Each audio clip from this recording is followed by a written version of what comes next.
নারীর পিছনে দৌড়ায় না, তারা জায়গা জমির পিছনে দৌড়ায় না, এরা তালাশ করে আবার মাওলা কই, আমি যদি আমার মাওলারে পেয়ে যাই, আমার মাওলা যদি আমার হয়ে যায়,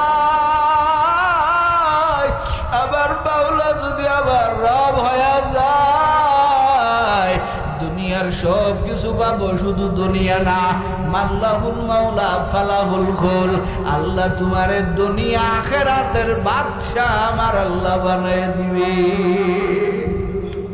এজন্য রাজত্ব ছাড়ছে একজনের পাওয়ার আশায়। তিনি কে? তিনি কে? রাজত্ব ছাড়ছে আল্লাহকে পাওয়ার জন্য। ইব্রাহিম বিন আদম রাজত্ব ছেড়ে দিলেন, না নাই রাজত্ব আমার দরকার নাই, যেই রাজত্বের মধ্যে আমার মাওলা পাওয়া যায় না। ইব্রাহিম বিন আদম রাতের বেলায় শুয়ে আছেন। এ যুবকেরা, ও আশিক ভাইরা, ইব্রাহিম বিন আদম পালঙ্কের উপরে শুয়ে আছে। রাতের বেলায় ছাদের উপরে ঘোড়ার পায়ের আওয়াজ শোনা যায়। ইব্রাহিম বিন আদম ছাদে উঠা দেখে, যার ছাদে তো ঘোড়া কেন, একটা পিপিলিকা পর্যন্ত আসার সিস্টেম নাই। ইব্রাহিম বিন আদম বলে, ভাই তুমি কে? বলে, আমি একটা ঘোর সোয়ার, আমার একটা ঘোড়া হারায় গেছে, এই জন্য আমি ঘোড়াটা তালাশ করতেছি। ইব্রাহিম বিন আদম বলে, আমার ছাদ কি তোমার ঘোড়া তালাশ করার জায়গা? বলে, কেন হবে না? বলে, ছাদ ঘোড়া যদি পাইতে চাও জঙ্গলে যাও, ওখানে গিয়া তোমার ঘোড়া তালাশ করো। এবার ওই লোকটা ডাক দেখো, ইব্রাহিম বিন আদম, যদি তোমার ছাদটা ঘোড়ার খোঁজার জায়গা না হয়, ও ইব্রাহিম বিন আদম কি পাইছো?